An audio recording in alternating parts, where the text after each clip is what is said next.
Talk to God often. Even if you're not perfect, just talk to him every day. On the days that I feel like I'm not gonna make it, on the days that it feels like I can't endure anymore, I think back on my track record for surviving all my bad days. And so far, surviving all my bad days, my track record is 100%. It ain't about the money. I know a lot of very, very rich people that's miserable, not happy at all. I can bet you most of you are happier than most of the people I know. And I know some very, very wealthy people. And money don't make you happy. It helps you through a lot of situations. You know the only thing about money? Money takes all emergencies and turns them into mere inconveniences. That's what money does. Really, other than that, it's a lot to come with money. People think when you get famous or rich that your problems is over. More money, more problems. But I'll tell you the truth right now. The problems I got right now, I take them. Because the problems I had when I was homeless, I don't want them. Money gonna change your life a little bit, folks. All of you gonna get more. But you gotta ask for it. But if that's your desire to get more of it, you gotta ask God for it. If you wanna be happy or successful, you gotta ask God for it. Most people don't have the life of their dreams because you don't ask God for it. You have not because you ask not. If you up your ask, he will up his give. If you change what you ask God for, he immediately changes what he gives to you. You don't need an education to be successful. I flunked out of school. What God has for you, quit tying it in education. People kill me. I know people got 2 degrees finna go back to school and get another. If you got 2 of them that ain't working for you, why would you go get another one of them? I know people that's mastered and PhD'd up, ain't even working. You don't need that. I'm telling you, man, your whole success is tied in your relationship to God. You can simplify this by getting in touch with your Creator. That's your key, man. Everything you're going through is preparing you for what you ask God for. You just got to quit tripping while you're in the process, because the process is necessary. You may not see it now, but when he gets you on the other side of it, you're going to see exactly why it went that way. And you're going to be okay with it.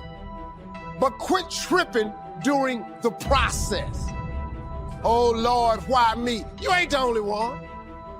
Oh, Lord, why me? You ain't the only one. Oh, Lord, why I lose my job? You ain't the only one unemployed. I want you to ponder these 4 questions. Here's the first one, and that's why. Why pay the price? Why work this hard? Why go this far? Why try to learn this much? Why try to do it all? Why try to see it all? Why try to have it all? Why do it? Why learn it? Why study? Why put yourself out? Why try to take on this much responsibility?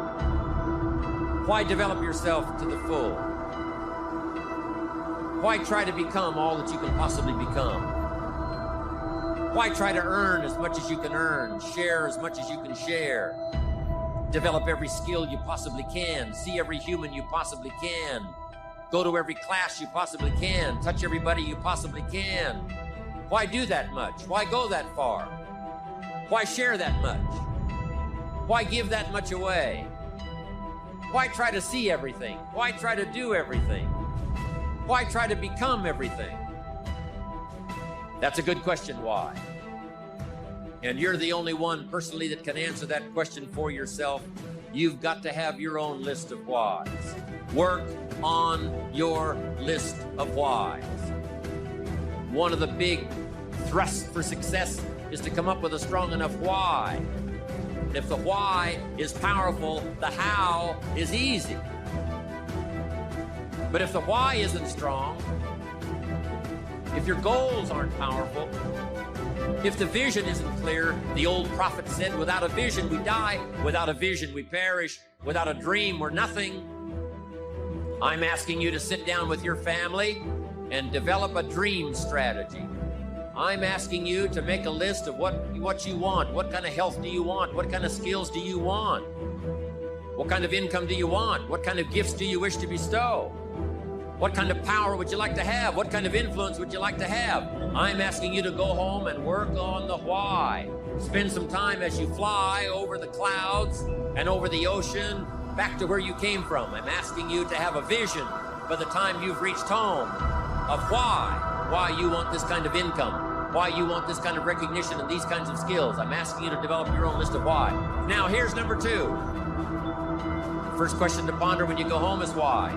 Here's another good answer to why. It's the second question. Why not? Why not see how much you can earn? Why not see how much you can learn? Why not see how many skills you can develop? Why not see what kind of person you can become? Why not see what kind of influence you can have? Why not see how many people you can rescue from oblivion? Why not see how many people you can reach? I want you to establish some of your goals. I want you to give thoughtful consideration to your goals. And why not? If we've got good health for many, why not the rest? If it's happened for you, why not others? And why not you? I want you to take that personal. Why not? Why not? You've got to stay here till you go. I mean, what else are you going to do? Why not see how much you can do, how far you can go? Now, here's number 3. Why not you? I wish I could say that to each of you individually, but it would take a couple of lifetimes to sit down and talk with each of you individually. But I would rather do that. I'd love to spend a couple of days with each of you personally and pour out my heart, my soul, what's going on in my head, what's going on with me, see if we couldn't connect and find something valuable. But time doesn't permit for us to have those intimate conversations, get to know each other that well. So I've got to do it from up here. But I want you to take it personal. And my personal question to you is, why not you? You've got the brains. You can make decisions. You can study the plan. You can change your life. You can grow immensely in the next few years. You can make your dreams come true. You can build a financial wall around your family nothing can get through. You can become healthy. You can become powerful. Why not you? And now here's my last question. My very last question on the questions to ponder is, why not now?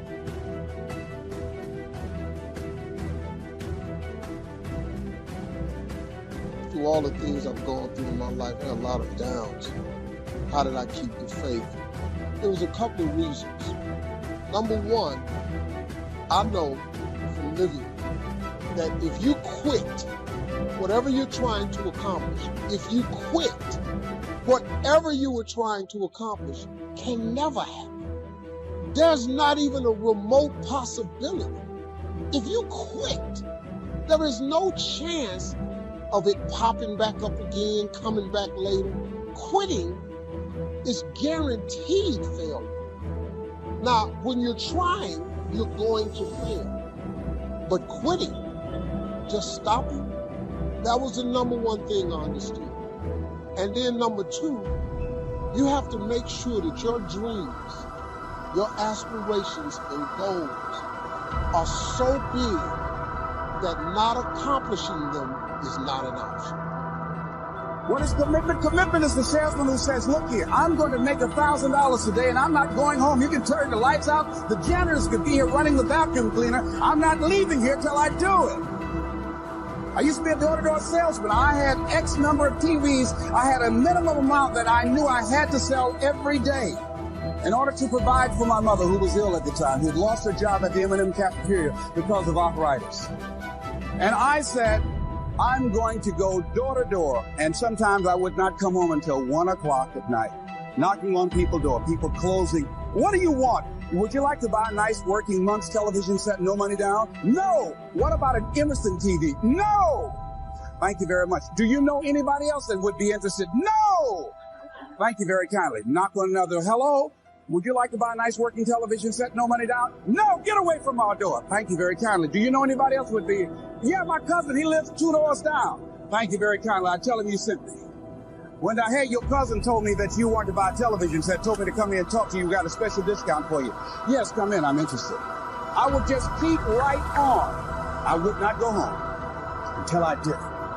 It's an interesting thing, ladies and gentlemen, that when we put ourselves in a situation where we say we're going to do it, it puts you in another zone where the universe responds to you. When you have that kind of consciousness, see, the universe responds to the man or woman that refuses to be denied, because that is your commitment. We do not reap a harvest in the fall because we need it. We reap a harvest in the fall because we deserve it.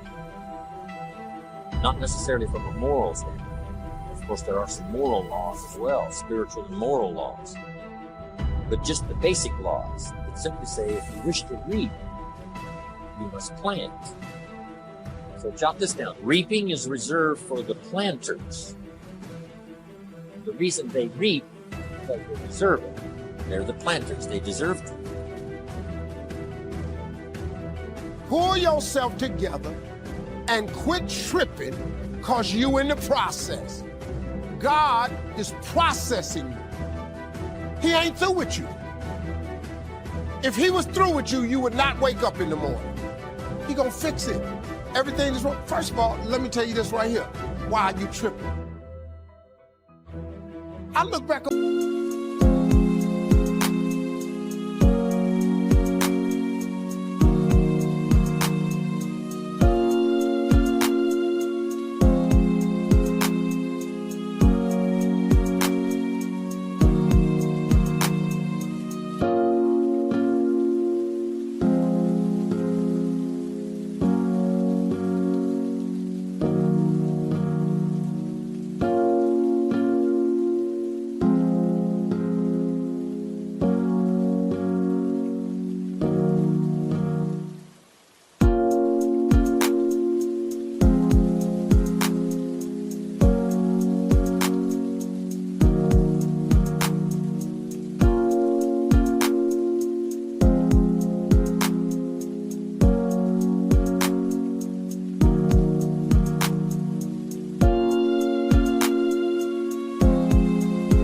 my life and all that I've been through.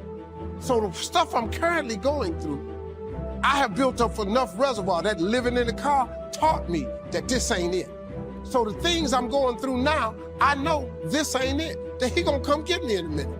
So all I gotta do is sit tight. I ain't in a bad place. Now I ain't where I wanna be, but the spot I'm in is better than where I was.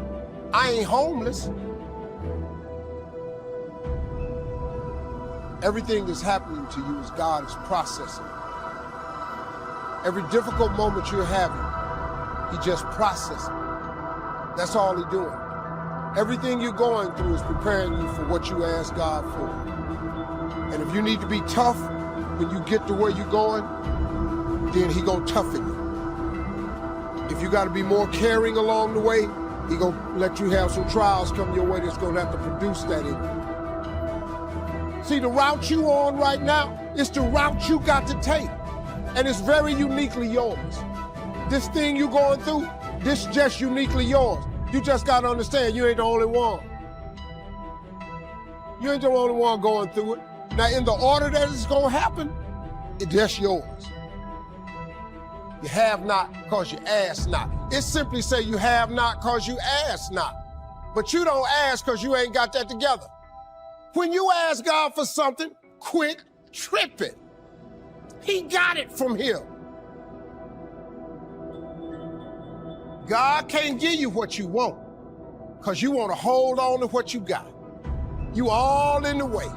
Now you telling him how to bless you. You can't tell God how to bless you. It's a simple process. The only reason I'm telling you this, because this is how I made it. I just do me. I'm just being me. I stay uniquely who I am because you are okay just the way you are, because God made you uniquely who you are. He wanted you to be just like you are. See, God made us very different. This God we got, God is amazing. He created you so individually, Do you know that it's close to 8 billion people on Earth now? Do you know that it's almost 8 billion people on the Earth? Do you know how many billions of people have died? Do you know that if you dig up all them people that have died and all the people that are presently here and every last one of them that he gonna make in the future, not one of you have the same fingerprint? Who do that? Who could possibly be so precise in his infinite wisdom that he created you so uniquely that ain't no two people got the same fingerprint? That's crazy, man. That's real crazy. Think about the potential within you that's still untapped. Consider these two questions during your time of reflection. Number one, what could I have achieved in the past had I been more diligent? Could I have been more disciplined, worked smarter instead of harder, said no more often to social functions, to community commitments? What could I have achieved in the past had I tried a little differently? Only you can answer this question. It's very personal. So that's question number one. What could I have achieved in the past if I tried a little more diligently? Now here's number two. How can I achieve more in the future?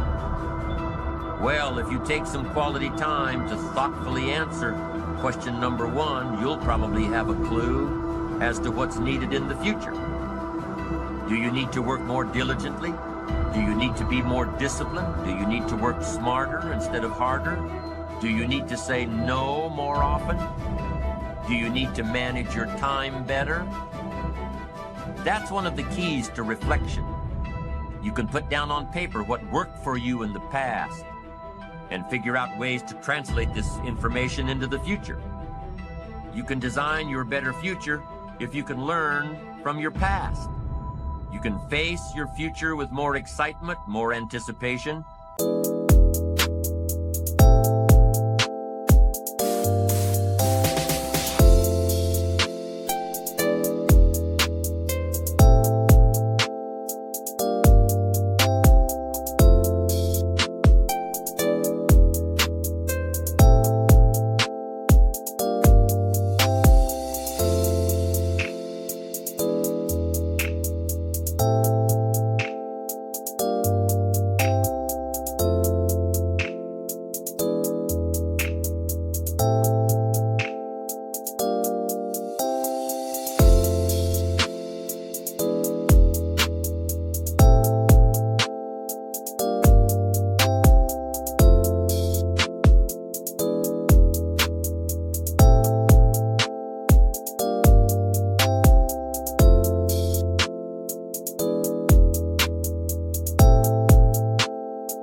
When you design a future worth getting excited about, you can see your future and have it pull you.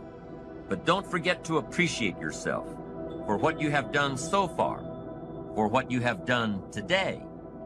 Know that your appreciation of yourself and your achievements will continue to fuel the fire of ambition. Self-appreciation is an integral part of success. You must develop a strong appreciation for your own style, your own methods, your own process. Take a self-appreciation inventory.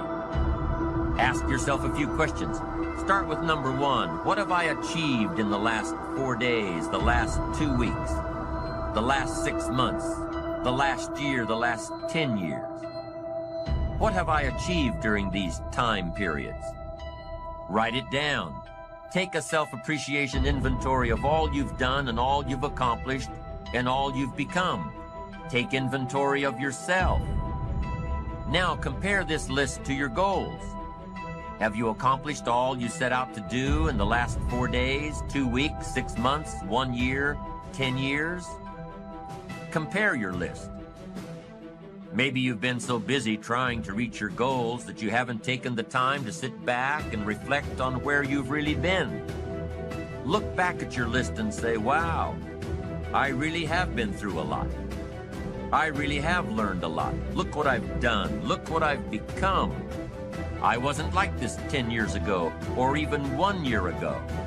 Look at me. I'm doing okay. Building your ambition takes little steps. One step at a time, one day at a time, 1 week at a time. And it's like taking your family to a reunion where people haven't seen your kids for 6 months or even a year. They say, "My, look how you've grown." Well, you know your kids have grown, but when you see them every day, it's hard to notice. So write down all your accomplishments and see where you've been and what you've done and who you've become. You'll say, "Oh, look how I've grown." And that's step one in taking a self-appreciation inventory. Now here's step two. What could I have achieved that I didn't? Be honest now, this is your inventory. Nobody else has to see it.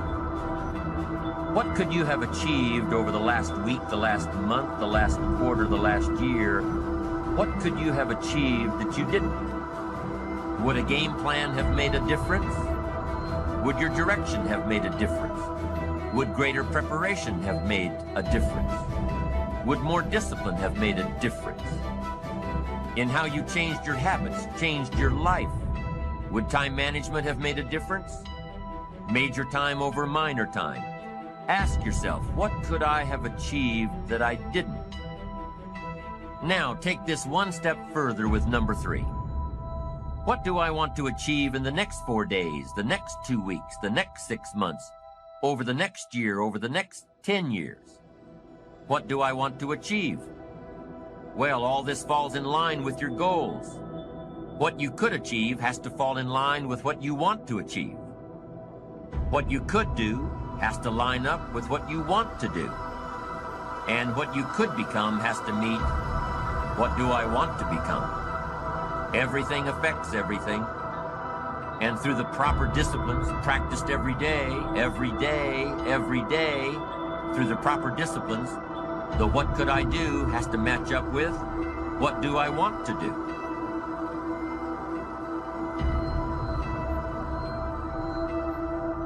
Michael Jordan said in one of his interviews, when they said, "You're unbelievable, you're the greatest basketball player of all times." And he says, "Well, you're just mentioning the successes." But he says, "For me to become the greatest basketball player, I missed 9,000 shots." Do one thing each day that scares you. And that's not the same as the 0 that you assume that you're starting with, right?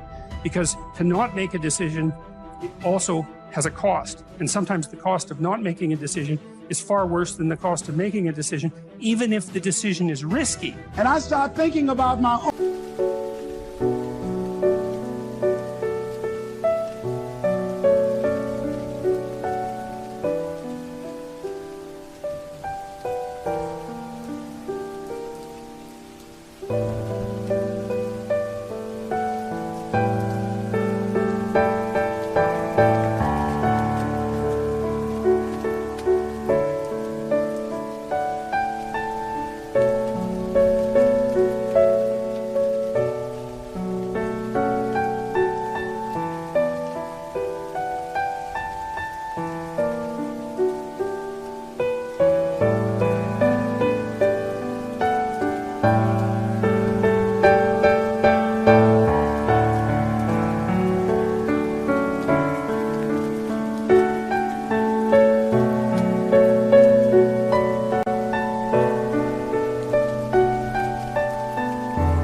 Life and how much time I had left to do the things that I would like to do.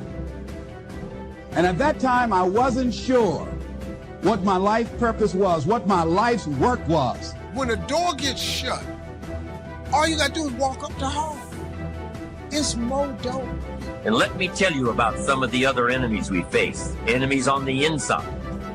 One of the enemies that you've got to destroy before it destroys you is indifference.